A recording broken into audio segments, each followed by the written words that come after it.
What would Jim Fetzer do, as seen on TV? Walking down Hollywood Boulevard, major producers approach Jim and ask him the following. A, to reboot All in the Family. B, the lead in the next Superman movie. Or is it C, if he could please be the body double for Mel Gibson's love scenes?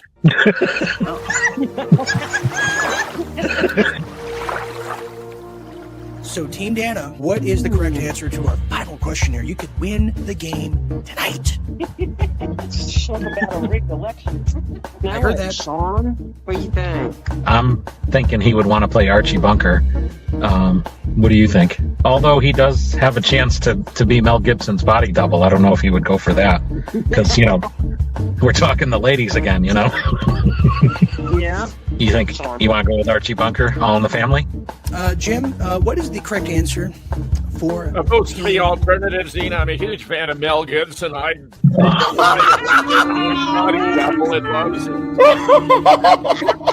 it, Jim. Jim. All right.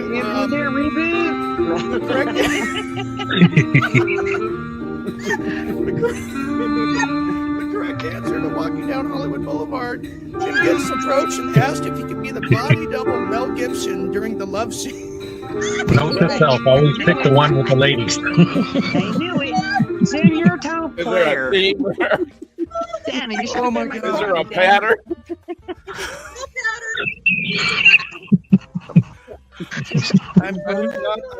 I'm happy that Hollywood's finally recognizing you. That's what I'm happy about. Okay.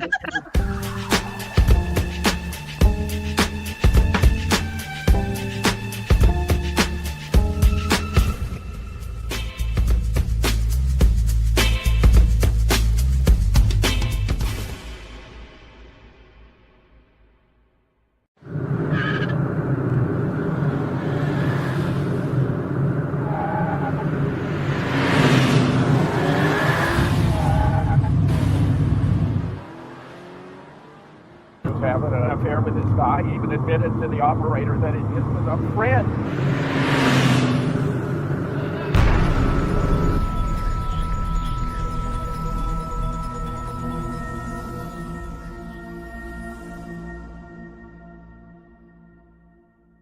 Welcome everybody, welcome to Beware of Darkness. Usually we're doing a after party of sorts, but there's really no party right now. There's just time of action, time of steadfast, time of discernment, time of war.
America on Edge. What a title. What a title for a reality now taking place underway right here in the United States. That's absolutely correct. Welcome, everybody. Welcome to Real Deal Media's #1 shadow banned show here, World at War. I am your late night host here, Dean Ryan. Yes, I am. I'm back. You know, it's if it's not crazy lunatics at a TV studio I'm running from, or the local police who, you know, I'm not anti-cop. I'm just pro me. Well, it's the tech gods who prevented this franchise, this behemoth of a show last night from even starting. Can you believe that? So we're going to try it again, and I do apologize for that. I didn't even have the wherewithal and ability to reach out and make a public message on that, but I thought I'd just do that now. But anyways, we're going to try to make up for that here tonight, as tonight's show is called America on Edge, as you saw. And what a title for a real thing now taking place here, as we find ourselves back again in this World War III module that is a roller coaster that is not stopping, sadly. So we're going to be talking about some of the things I wanted to get to last night, but we're going to be discussing what the Netanyahu visit meant to this country in this new administration, if anything, and what that meant to his cabinet, as the push for war with Iran has never been closer than probably just years ago, just a few years ago, to be exact. Yeah, that's right. So we'll be getting into that and some of the effects now of the tariffs and what that's doing to the economy here stateside, because I'll tell you, you could cut the tension with just a little pinprick in this country. And I'm sure we're not the only country that feels the weight of the worldwide calamity as it unfolds. The tariffs are doing a real number. In fact, without even looking, I could just feel the increase of tariffs now on China as we speak. You can't even, by the time you report on something, there's a new headline around the corner. An update with the tariffs, yes, but we're also going to get to something that happened is happening in Boston as a brothel of sorts, and some heavy hitters and players are now just being dragged away. They're not releasing names, and I don't know why, or do I? Also, major update with Doge. That's right. Some new discoveries you're going to want to know about, Social Security and a whole lot more. And Elon has something to say about what he's doing and what we're witnessing and experiencing in this great time of history. So we'll be really opening that treasure chest. Some major things, I should say some pushback in some real deal politics with Rand Paul leading the way. What does that entail? Also, some major things happening across the world.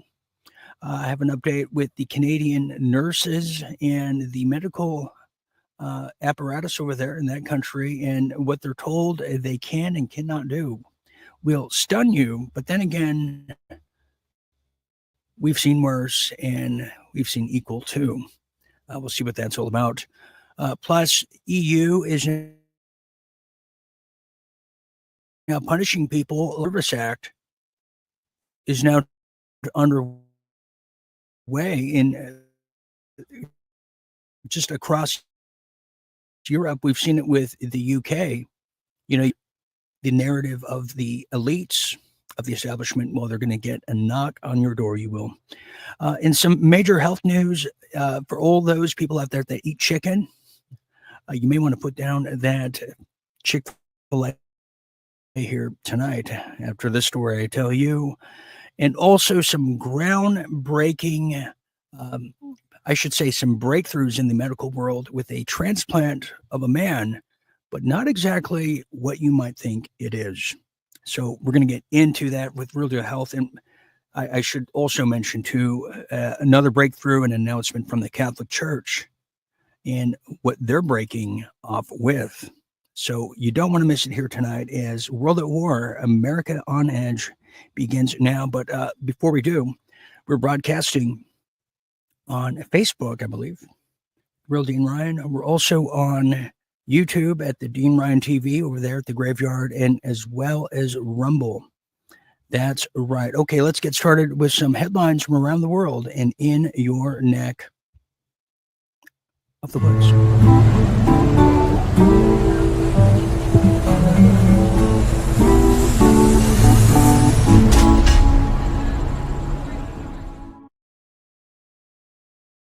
Okay, let's get started here.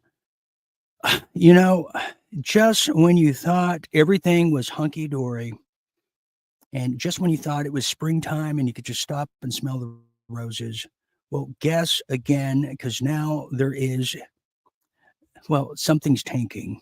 What am I talking about? Well, I'm talking about this now as Dow tumbles more than 300 points. Can you believe it? That's right. The Dow tumbles more than 300 points today as tariff-induced sell-off resumes, as CNBC is presenting it. It's absolutely the way it's going, as now stocks dropped Tuesday as a relief rally proved short-lived and investor anxiety returned ahead of Trump's next tariff deadline that will see a cumulative tariff of, get this, which is 50% yesterday as of last night, maybe even this morning. Now it's 104% increase in tariffs on China that's just been slapped on them just in the past 12 hours. Now, the Dow Jones Industrial Average now dropped a whopper of 320 points. That's absolutely correct. And closed at 37,645, bringing its four-day loss on tariff angst to more than 4,500 points, according to my math. Now, Apple led the losses with the iPhone maker's costs set to surge now with new China tariffs. At its height of the day now, the Dow has dropped 3.9%, and people are getting nervous, I'll tell you that much. It's also worth noting that the S&P has declined 1.5%, and NASDAQ also declined 2.15%. So, you know, people are getting a little angsty. Yes, they are, and they don't know which way the wind's going to blow with Donald Trump. Moving on now, continuing now, well, that brings us to this now, as the CIA is now unleashing and revealing new plans as they're checking their T's and dotting their I's to see if they have the authority to use lethal force against us. Well, no, close. Drug cartels, yes. At least they're asking publicly.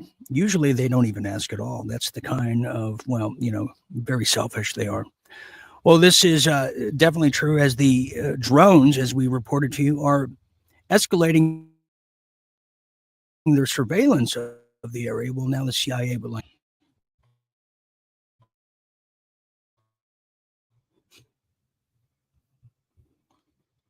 Let me tell you, anybody who's paying attention on the border, especially the people that live there now, is the CIA is reviewing its authorities to use, yes, lethal force against drug cartels in Mexico and beyond, as the Trump administration proves to make, taking on the cartels as a major priority for the intelligence agency. Well, according to a U.S. official and three other people briefed on the matter who have been rumored to be familiar with it, well, the review does not indicate if Trump has ordered the CIA to take direct action against cartels, but it's also designed to help agencies understand what kinds of activities could be taken legally, that is, this time, and what the potential risk would be across the suite of options, sources have said, underscoring how seriously the Trump administration is considering the possibility. Well, this time it also highlights and comes at a time when U.S. officials are now extremely concerned that using traditional counter-terrorism tools against cartels really are mundane and don't really work like they used to, and outdated like the Betamax VCRs of the years past. As the Trump administration has said now, it intends to carry out its mission of much higher risk of a collateral damage to American citizens that similar operations conduct in the Middle East. So, yes, there would be a lot of collateral damage because we know the cartels are kind of creeping in through the shanty towns of Texas, Arizona, and California, where they get red carpet, so they don't really count. Now, it's in closing here, it's also worth noting and remembering that the Trump administration earlier this year designated a number of cartels as foreign terrorist organizations, a maneuver some current and former U.S. officials believe is designed to build a predicate for lethal action. Well, I think so too.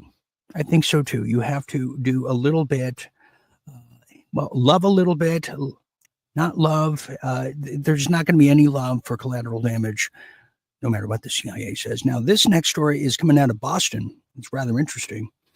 Well, now, inside Boston's luxury brothel scandal. Have you heard about this? I just did, and it has captured the imagination of many, and I'm sure even including the owner of the New England Patriots. Well, let's find out here. As now, what would Jim Fetzer do, as seen on TV? Walking down Hollywood Boulevard, major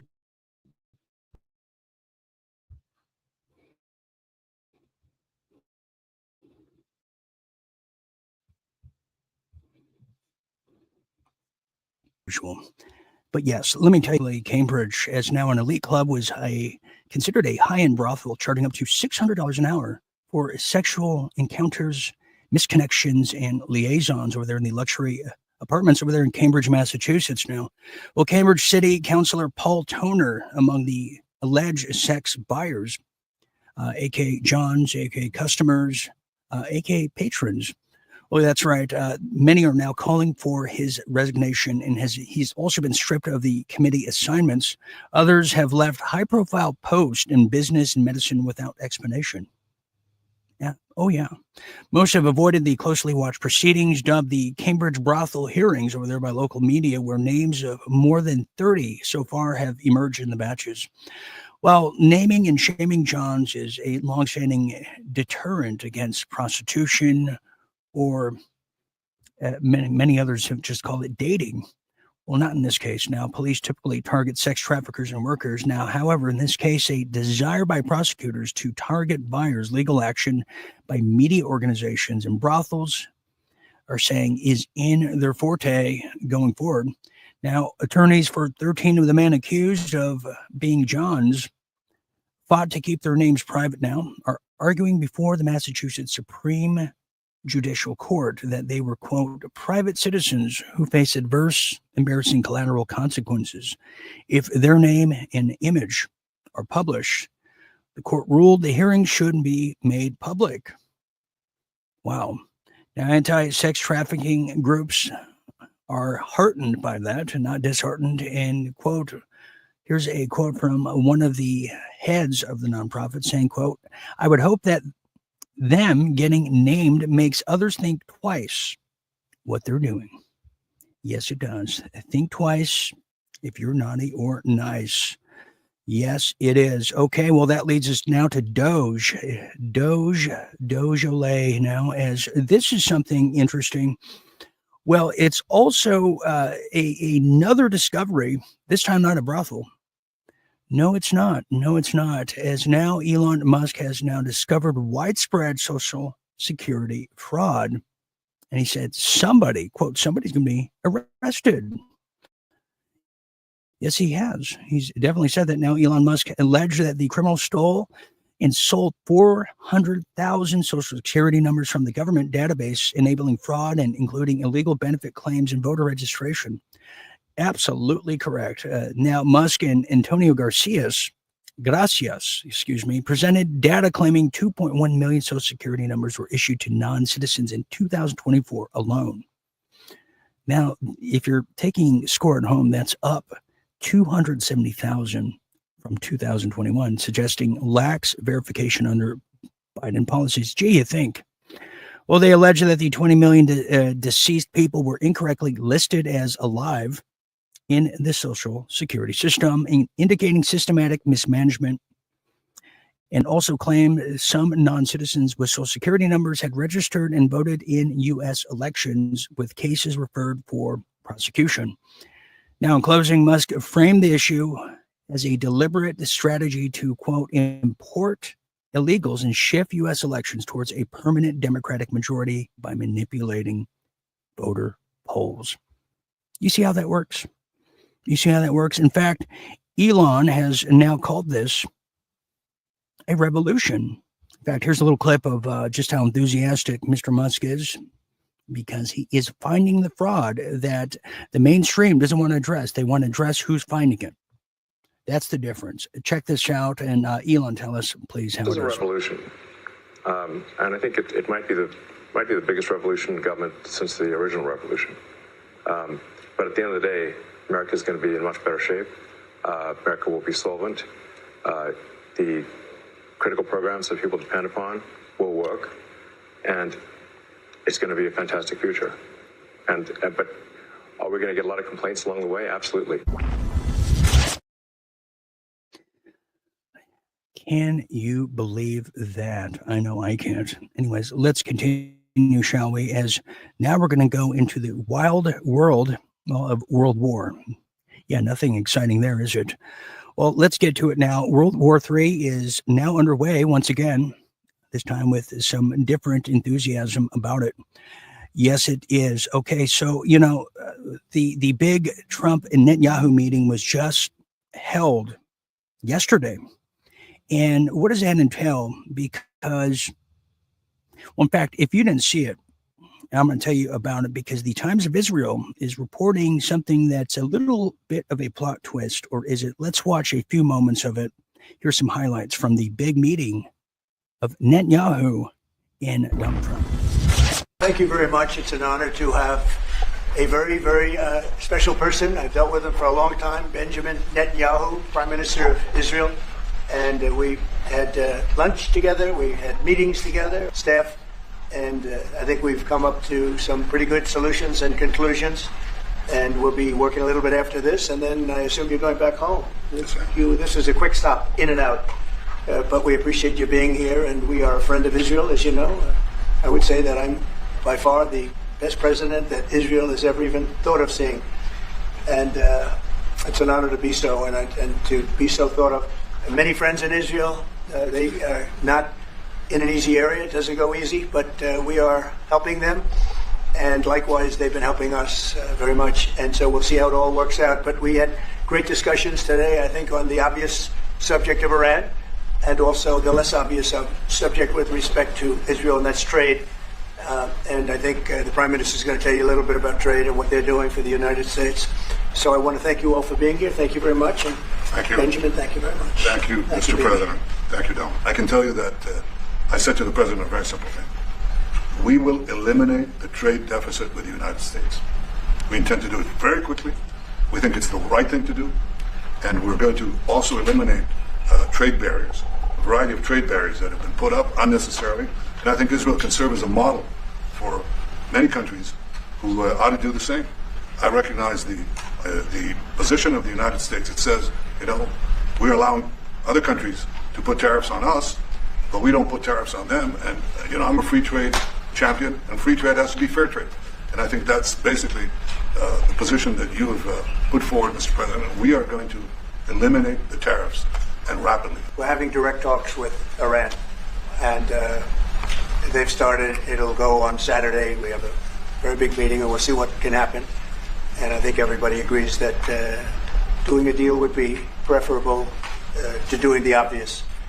And the obvious is not something that I want to be involved with, or frankly, that Israel wants to be involved with if they can avoid it. So we're going to see if we can avoid it.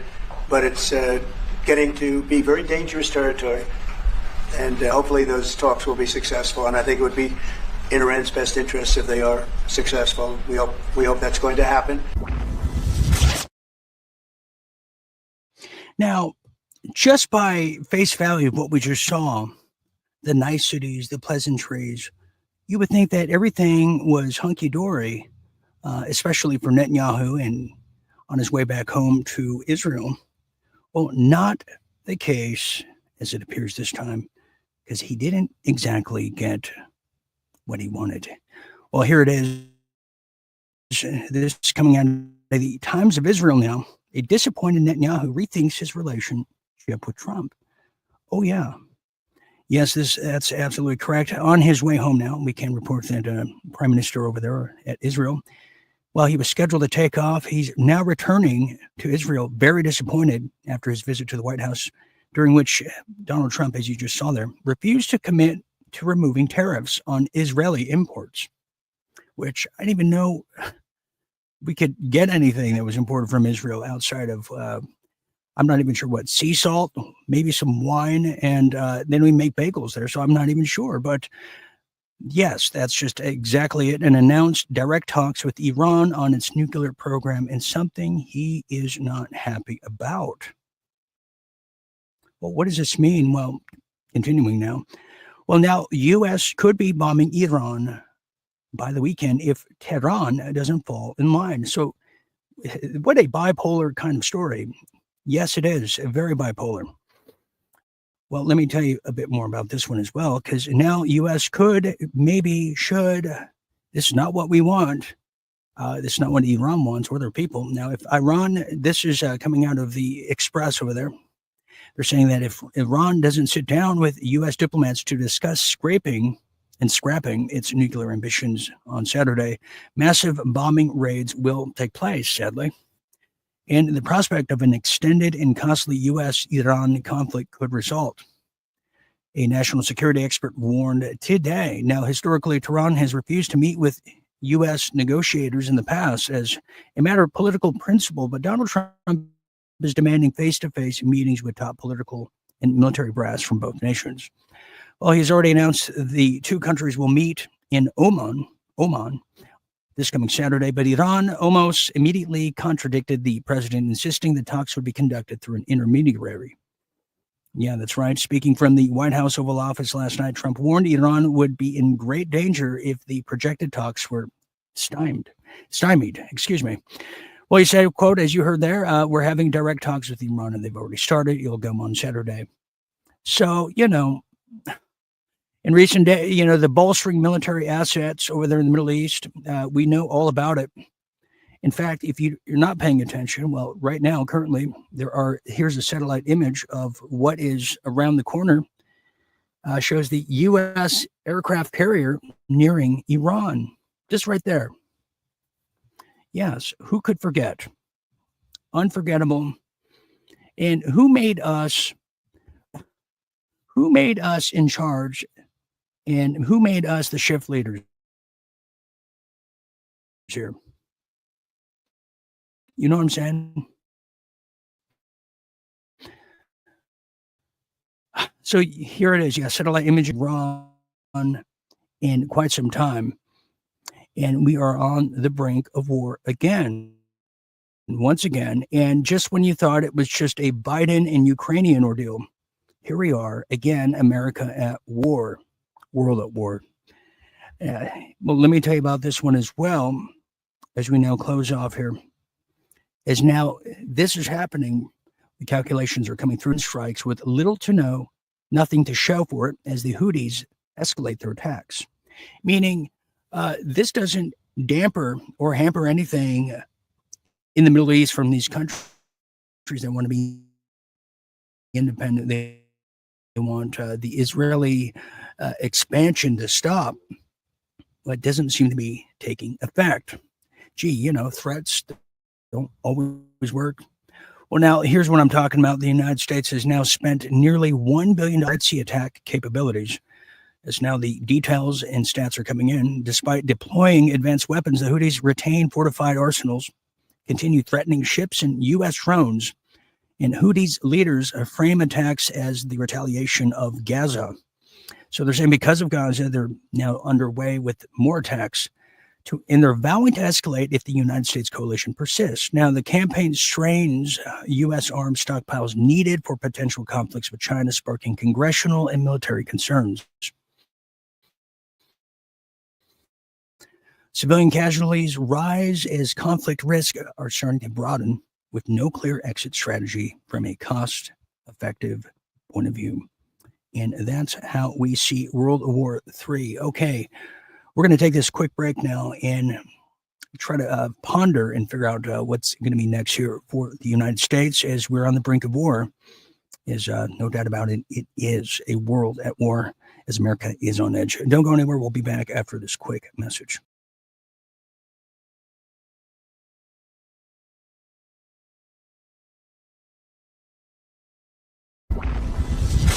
And most of the prime ministers of Israel changed their name because they didn't sound Middle Eastern enough. You think I'm kidding? Let's watch a little bit of I this. show you what I'm about to show you, your mind will be blown. You're going to be blindsided. Every single Israeli prime minister has a fake name. Did you know that? I was just talking about Ben Gurion. You know what his original name is? Gruen. He changed it to make it sound more Jewish and sound more Middle Eastern. Do you know what Netanyahu's real name is? It's not Netanyahu, it's Milkovsky. I swear to God, go and look it up. You'll find Milkovsky. That's his real name. These are, remember what Israelis are. Israelis are European Jews. They don't come from Palestine, but they want you to make you believe. They want to make believe and make you believe that they come from this area, that they are indigenous to the land, that they're so Jewish, right? Even though they have no connection. So they changed the names. Here's another one. Moshe Sharat, his name is Chertok originally. You've got Levi Eshkol. Eshkol was Shklonik. So he changed it from Shklonik to Eshkol. Then you have Yigal Alon, his original name, Peikovitz. Golda Meir, Israel's first female prime minister. Her real name is not Golda Meir, it's Mabovich. Mabovich. Golda my ass. More like mad bitch. We have Yitzhak Rabin. Right? His name is not Rabin, it's Rubitsov. Are you seeing the pattern? These are Eastern European names, not Palestinian, not Jewish, not Middle Eastern. They're Eastern European. Okay? They're not Palestinian. They don't come from this region. Yitzhak Shamir. He's a great one. You know, Yitzhak Shamir, he's on the wanted poster because he was wanted by the British police in Palestine for terrorism. But they don't tell you that. So Yitzhak Shamir, his original name is Yezernitsky. Yezernitsky. Shimon. I've got the worst cold a human being ever had. I've got a major presentation tomorrow. I've got to rest. And I'm out of NyQuil. I could take these, but I'd still be up all night coughing, which means I'd be a wreck for the presentation, which means I could get fired. What am I going to do? Feeling like crap has become all too common these days. Everyone keeps asking that important question. You got ivermectin? Got ivermectin? Got ivermectin? You got ivermectin. Say goodbye to those illnesses that Big Pharma just can't cure. And say farewell and bon voyage to the parasitic forces preventing you from living. Real Deal Media is now powered up with the Wellness Center to bring you the medicines that matter. Go to www.twc.health.com/Dean Ryan. Make sure to use promo code Dean Ryan. Start truly living by taking back the control of your health.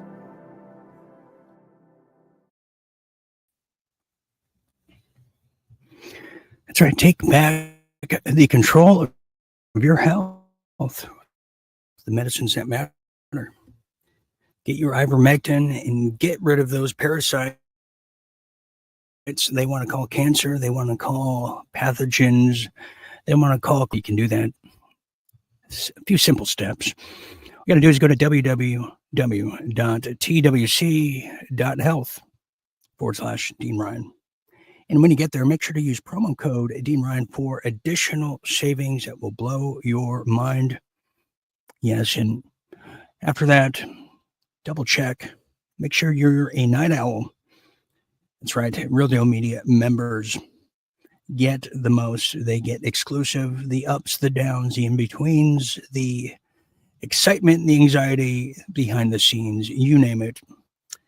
Become a night owl, become a visionary debonair, play from the Himalaya, be iconic, not ironic, by going to realdealmedia.tv/membership. That's right. You don't want to miss that.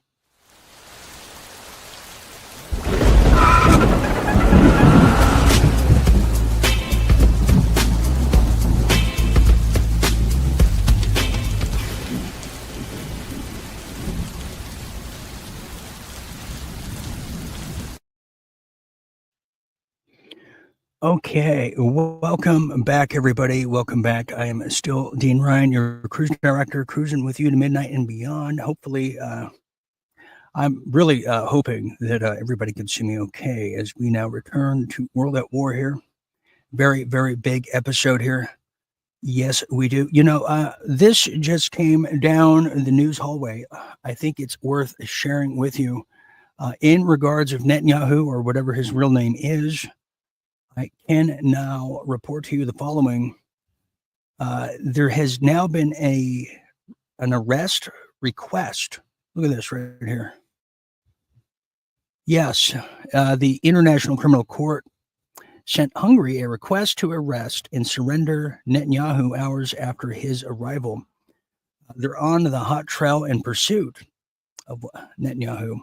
And you know what? I would be surprised if anything issued from the ICC ever happens. I mean, who recalls the arrest of Trudeau that was supposed to have happened, 5+ years ago, 3 to 5 years?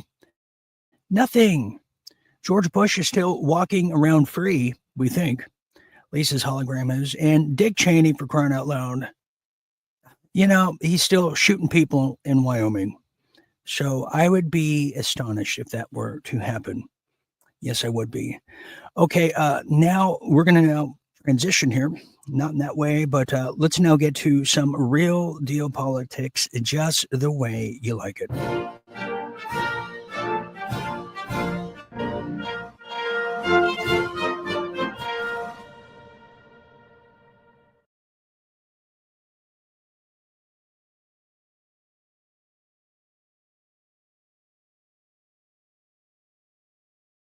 Real deal politics. Let's talk about it, shall we? As now a Trump-appointed judge has now turned on Trump and Doge. Oh, yeah. That's right. Trump-appointed judge sides with Associated Press in battle over White House access. Yeah, a bunch of turncoats that wear black coats. Well, a federal judge has now ruled Tuesday that the White House has to allow Associated Press to take part in presidential poll coverage, including resorting access to Air Force One and other areas where only certain journalists are allowed to enter to speak to Trump. Absolutely correct. Now is D.C. U.S. District Judge Trevor McFadden, who I guess smokes on the job, apparently, nominated to the federal bench by Trump in 2017, promptly stated his own order for 5 days, giving the administration until Sunday to appeal to a higher court before the ruling takes effect. White House implemented the ban on the Associated Press, or as we know them, the Disassociated Press, refused to use the term Gulf of America. They refused to use it in its coverage after President Trump renamed the Gulf of Mexico upon taking office January 20th. Who can forget such a moment in time now? Continuing now. Well, Trump's new 50% tariff threat, which was just hours ago, and now it's gone to 100. Well, now this is natural news, and what a great take they have on it over there, and we thank them for it. But yes, there's now wondering what is China going to do in return. Well, let me tell you some real deal inside California gossip. A lot of these fires now that we've seen in LA, Palisades, California, and all kinds of different mudslides, and all the prisons now emptied. Well, why is that? And the word on the street is China's way of paying back the United States is not just trying to take more ports across the world, but also Gavin Newsom has been quoted, and I've sensed this for years, and the people behind him and around him, that California is being gifted, quote, gifted to China. And now they're going to initiate even more tariffs in rebuttal and to retort Donald Trump's. But more on that evolving story as we see it. And now continuing now. Let's get to Rand Paul, who's now leading the way in the charge against Trump's tariffs. Yes, he is. He's not saying it's politically sound for his own livelihood, but he's saying it's the right thing to do now. Yes, he is. As now Republican Senator Rand Paul is leading the charge against Trump's tariffs like never before. A right-wing firebrand, he's been called, from a deep red state. In some ways, many have said he's an unlikely figure to articulate a searing case against Trump's agenda. But in this case, the Kentucky senator is now issuing a stark warning to fellow Republicans that Trump's tariff policies could lead to a generational political loss for the party. And he's making and raking in surprising praise from his Democratic colleagues over there as he pushes back relentlessly on the airwaves and the Senate floor against what he describes as Trump's executive overreach and infringement on Congress. Now, recently, in an impassioned floor speech after a vote to roll back Trump's Canadian tariffs, Senator said that the members of Congress had, quote, abdicated their power over decades, and he placed the blame on both parties. But yes, he might not. His livelihood is in jeopardy, just like Thomas Massey's over there in the Congress, don't you think? Continuing now. Well, now this brings us to the Catholic Church, and I'll tell you, you don't even know who the real Pope is these days, as now the Catholic Church is breaking up with the United States government. Really? Did you know about this? What does that mean? And here's why it matters. Now, just to put in historical context, the Catholic Church, and more importantly and specifically the Pope, have kind of always been there at the most historical tipping points and turning points throughout modern history of the last 100 years. For instance, well, the Pope is one of the only religious figures that can sit at the top and the head of the United Nations. The Pope was there in 1954 as the creation of the European Union was underway, and they gave their blessings. Well, now they want to break up with the United States. You can't break up with us because you're fired. We quit. Well, that's exactly what seems to be happening now, is the Catholic Church is breaking up with the U.S. government. And in this case, U.S. Catholic leaders are ending their church's 50-year partnership with federal governments and seeking new ways to help refugees. Oh, yes, we knew it was just some kind of genuflecting and signaling of, well, wokeism.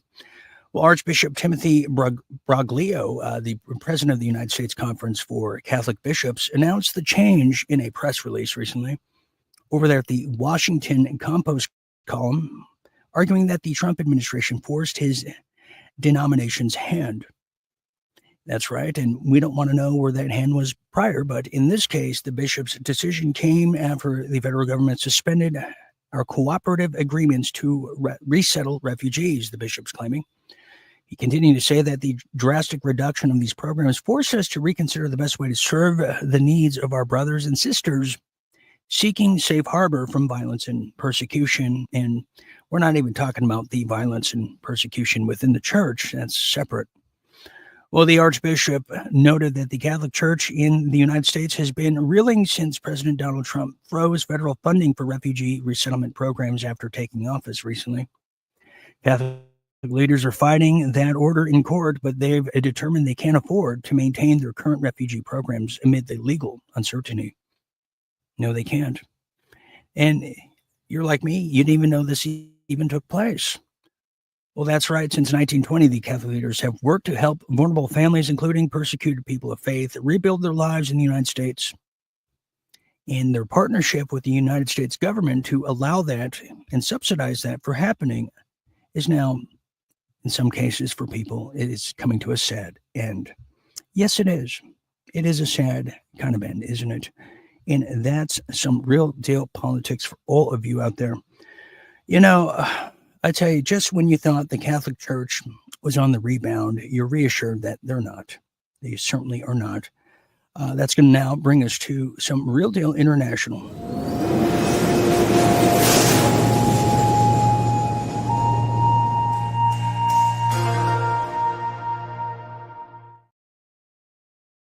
Real Deal International. Yes, it is. Let's now get to it, shall we? Well, this is, yes, thank you for that. This is something that just took place in the past 24 hours now, as a huge fire in Paris sends black smoke across the city of light as fire crews scramble to extinguish it. I mean, we haven't seen anything like this. It's a massive inferno. In fact, Have a look at this. Check this out. Yeah, we haven't seen an inferno like this since Notre Dame was on fire, the cathedral, just years ago, with Michelle Obama, who was having a Chardonnay, watching it burn. Totally no implication there. But a major explosion, and nobody seems to know why. Nobody seems to know why that is. Let me continue here. Well, let's continue, shall we? As yes, Notre Dame is exploding. We'll get to little Marco shortly, who's he's so eager to be here, isn't he?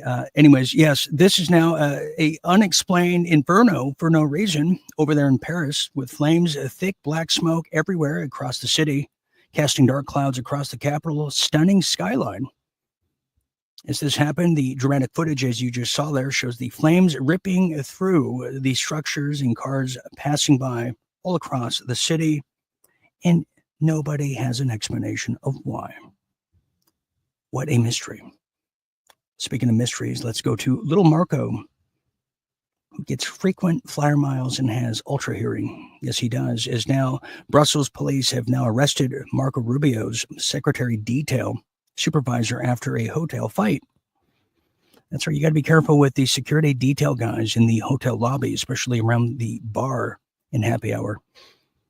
Well, yeah, the Brussels police have now confirmed this to actually be the case, as they've arrested the security detail as a diplomatic security service shift supervisor assigned to Secretary of State little Marco Rubio. His protective detail is now under fire, as he was arrested by Belgian police over there in Brussels hotel Monday after arguing with hotel staff and fighting with responding police officers. Later that week in particular, Rubio stayed in the same place, Hotel Amigo, with some amigos, I'm sure, while attending NATO's foreign ministers meeting. And no further explanation about this pending issue at this time, but it is another black eye and stain on the little S stain we already know, who's called Marco Rubio. So it just shows you what kind of security is this. We saw the Laverne and Shirley security over there during the attempted assassination, or the actors, the crisis actors. It just keeps getting worse, everybody. Continuing now. Well, this is coming out of Canada, and it's a very pressing issue and very concerning, too, at that. As now Canadian nurses get this, face fines. Face fines for what? For questioning transgender ideology in private conversations. Do you see what Canada has become here? To everybody who's hearing this over here in the United States and beyond the world, this is what it's come down to in Canada. And, it didn't dawn on me recently until this story, the kind of anxiety and the kind of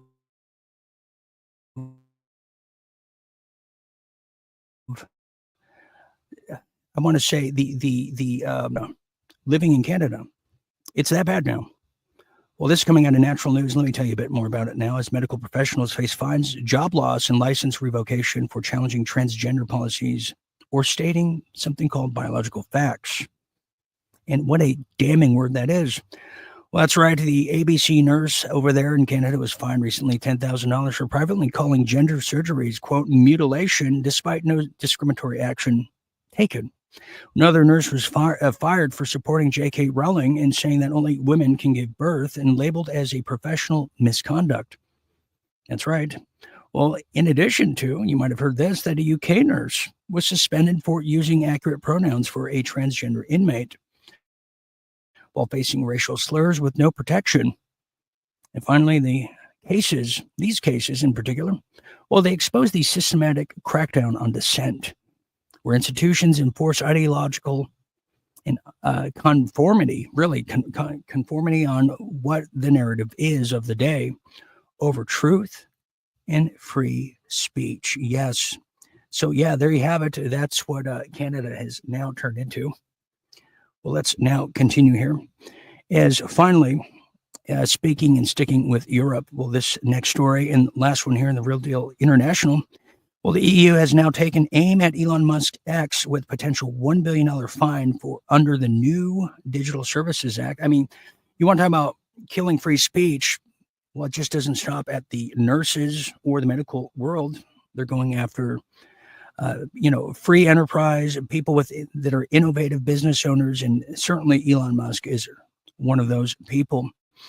Let me tell you a bit more about this now. Is the EU, who is really just been the Fourth Reich continuation.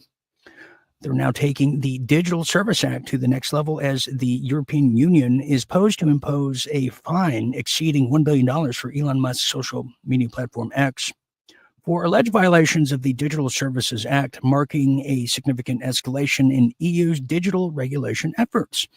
Yeah, those people are horrible. The people that run the EU and that convinced every European country to join, these people are heretics.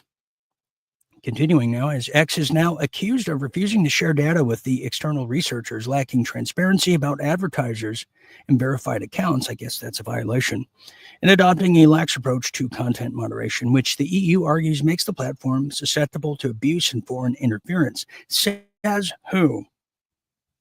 Says who? You know what would be a great foreign interference on the European Union leaders? If I get my hand and then I shut their mouths with my foreign interference. How about that? Now, the core dispute of lies in X's commitment to free speech and minimal moderation clashing with EU's stringent regulatory approach that emphasizes centralized moderation, and data transparency. And the same applies to the Signal cryptic app. They didn't want to hand it over to the EU, so now they're not allowed in the UK. Isn't that something? Now, continuing, as Elon Musk has vowed to fight the EU, and we hope he does, because he didn't really fulfill the Brazilian fight. But in this case, he's framing the potential fine as an act of political censorship and attack on free speech. He accuses the EU of using the fine as a political tool, criticizes the EU as a source of misinformation that uses just that, the DSA, the Digital Service Act. Now, the case is part of a larger regulatory crackdown on U.S. tech companies by the EU, straining the U.S. and EU relations, which I didn't even know we had one. This is news to me. Now, the outcome will influence the future of digital regulation, potentially setting a precedent of how tech companies are regulated, impacting the balance between free speech, government oversight, and just plain old hardcore classical fascism. And that's the international news to me as we see it here. Oh, what a sad state of affairs, isn't it? Well, you know what time it is. It's time to get to some real deal health, because I'm concerned about everybody's health, aren't you? Paging Dr. Ryan.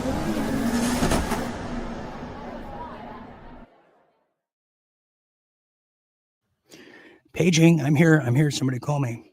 Well, let's get to this now, because a lot of people are really concerned about their health, but they're always trying to find a miracle cure right away. That's right. Instant gratification, as they say on the streets. A lot of people should be looking at what they eat. Just as I notice in the American Cancer Society, they're always like running or racing and rushing for a cure, but nobody wants to talk about the cause. Well, now it's time we talk about the cause, and it might be in the chicken. That's right. Chicken is now, this is now happening. There's now something called Franken chicken sold in your supermarkets, could be, or they're saying, are making you sick, making you ill.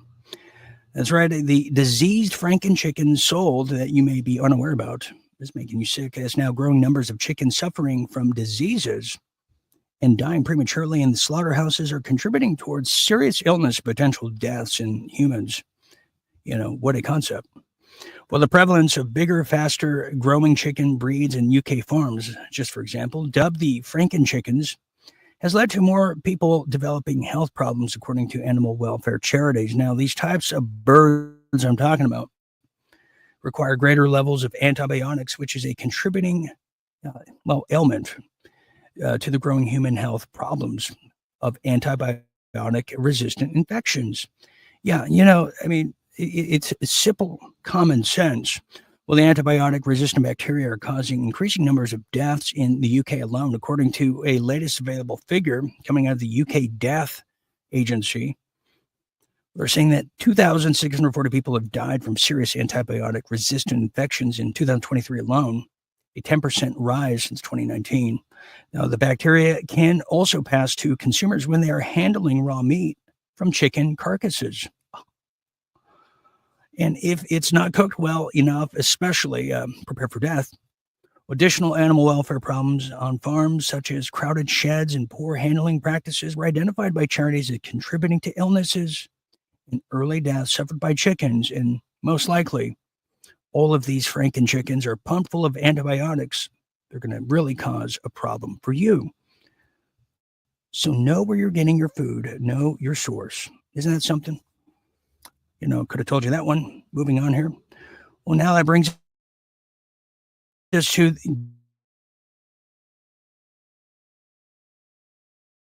get this. The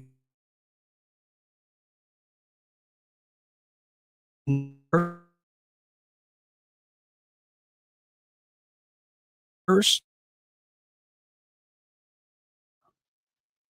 I'm not even sure what this even, I don't even know the protocols for this, the so-called sperm transplant. But let's find out more about it, shall we? Now, a man has received, yes, that's indeed correct. You heard it first. World's first sperm transplant in a groundbreaking experiment to reverse infertility. And which, by the way, is a growing problem in the United States. The infertility in men is record high. And I'll tell you why. It's due to the sodium fluoride that's in the water. It lowers the sperm count. Not Dr. Pepper, but that one.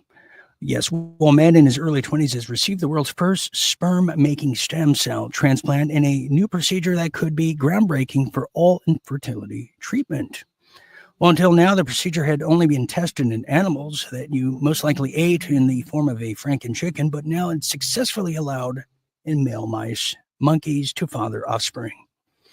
Well, the patient was diagnosed with a medicine called azoospermia, a condition that causes no sperm to be present in his releasing efforts and makes it impossible to naturally conceive a child.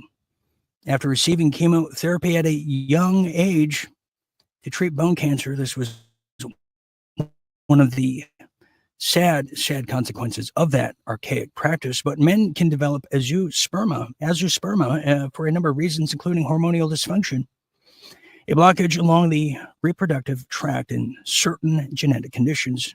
Now, in the U.S. alone, azoosperma affects roughly, 640,000 men between the ages of 20 and 50. Now, for this clinical trial, doctors implanted the man's own stem cells, which were harvested and frozen during his childhood before he underwent the chemotherapy, into his reproductive system. In this case, doctors used the sperm-forming stem cells, which are present in the testicles at birth and later mature into sperm cells during puberty. If the transplant succeeds, the patient should be producing sperm and a ton of kids and babies in seconds flat. That's true. That's true. And that is some real deal health. And I'll tell you, the breakthroughs in medicines and science never ceases to amaze me. Which now brings us to our final story here, and what a wonderful story as we now go into and dip into real deal pets.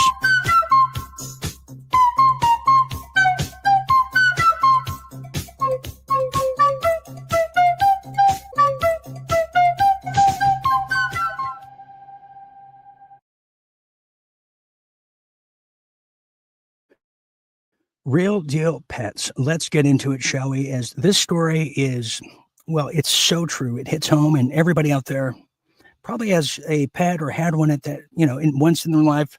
Me personally, it's a lot of emotional anguish when you lose them, but let's not even think about that, shall we, now, as there is a new, obvious story now, as now cats or dogs, they're saying, can boost well-being as much as a wife or husband.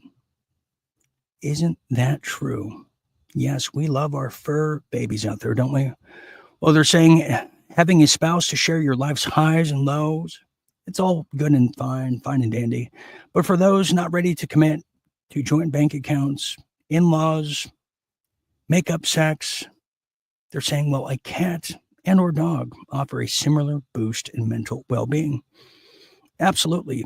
Well, economists who are definitely familiar with this matter have calculated, not calculated, but calculated the psychological benefits of pet ownership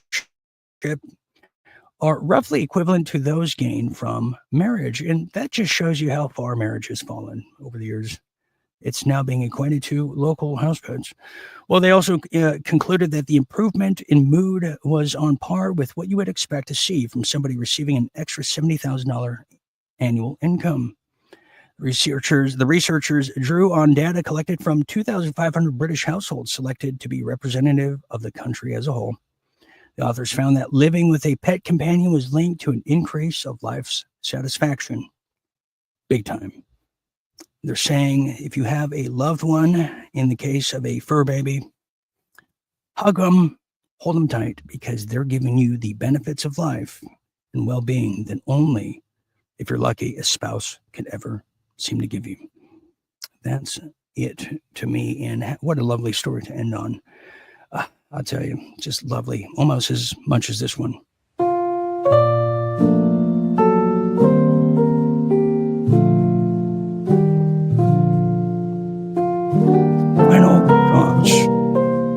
Final thoughts here.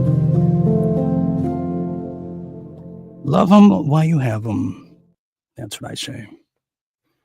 Final thoughts here as we close the night on America on Edge. Well, we can certainly attribute to the tariffs that are on edge. You can certainly attribute to Israel pushing us into another war that we never asked for. But you can certainly attribute a change is underway as consciousness is rising, and so is the reality of war. But as consciousness rises, we see the entanglements that should have never been. We see the broken promises of a beginning. And some of us see the complete tradesman and craft of someone who's playing their cards very close in a deadly game, but also a very wicked game, and that is ending war and ending rogue mentalities and old world orders as they happen. Just as the G-men had to infiltrate many groups, militias, and what have you, and many, many more, well, the same applies to the power structure as it's been practiced on both sides of the fence, because for every negative action, there is a positive reaction awaiting around the corner. And let's hope there's no war. Let's hope there's no war. But to quote our grandparents from the Great Depression era, prepare for the worst and always hope for the best. Okay, that's how that one goes. All right, I will be back tomorrow night, God willing, and hopefully this transmits.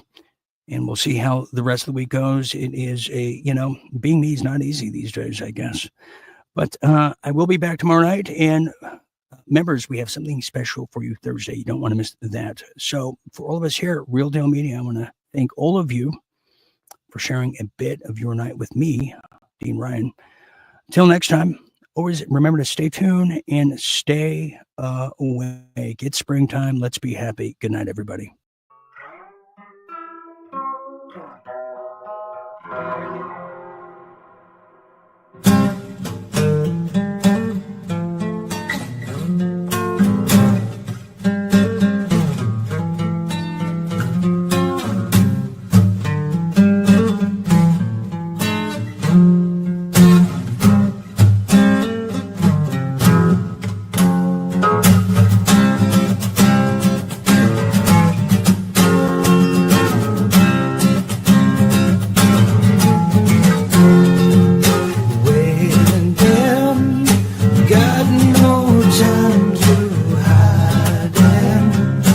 Country's got a hold of my soul.